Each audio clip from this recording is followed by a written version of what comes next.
శంకర్ తన దర్శకత్వంలో రామ్ చరణ్తో చేసిన గేమ్ చేంజర్ సినిమా జనవరి 10న ప్రపంచవ్యాప్తంగా థియేటర్లలో విడుదలైంది. శుక్రవారం రికార్డు స్థాయిలో 51 కోట్లుతో ప్రారంభమైన ఈ చిత్రం శనివారం 22 కోట్లను మాత్రమే వసూలు చేయగలిగింది. ఆదివారం మరింత తగ్గి 17 కోట్లకు పరిమితమైంది.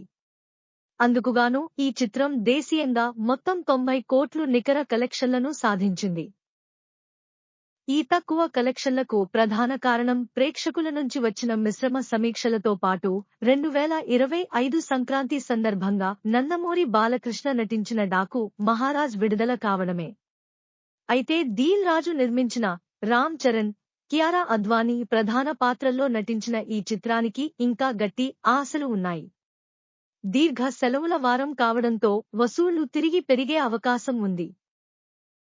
చిత్ర నిర్మాతలు గేమ్ చేంజర్ మొదటి రోజు ప్రపంచవ్యాప్తంగా 186 కోట్లు గ్రాస్ వసూలు చేసినట్లు ప్రకటించినప్పటికీ ఆ తరువాత సంఖ్యలను ఇంకా అప్డేట్ చేయలేదు. అయితే వీరి లెక్కల ప్రకారం ప్రారంభ వీకెండ్ ముగిసే నాటికి ఈ చిత్రం 250–300 కోట్ల మధ్య కలెక్షన్లు సాధించే అవకాశం ఉందని భావిస్తున్నారు.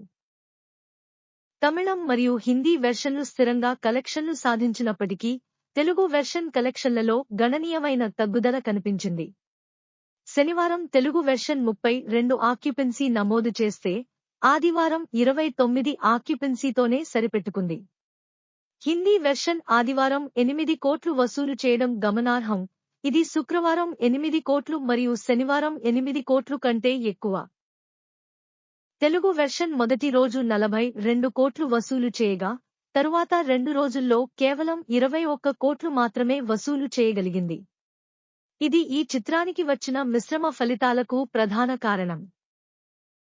జనవరి 14న వెంకటేష్ నటించిన అనిల్ రావిపూడి దర్శకత్వం సంక్రాంతికి వస్తున్నాం విడుదల కానుండగా ఆదివారం డాకు మహారాజ్ 23 కోట్లతో ప్రారంభం కావడం గేమ్ చేంజర్ భవిష్యత్తుపై ప్రభావం చూపే అవకాశం ఉంది.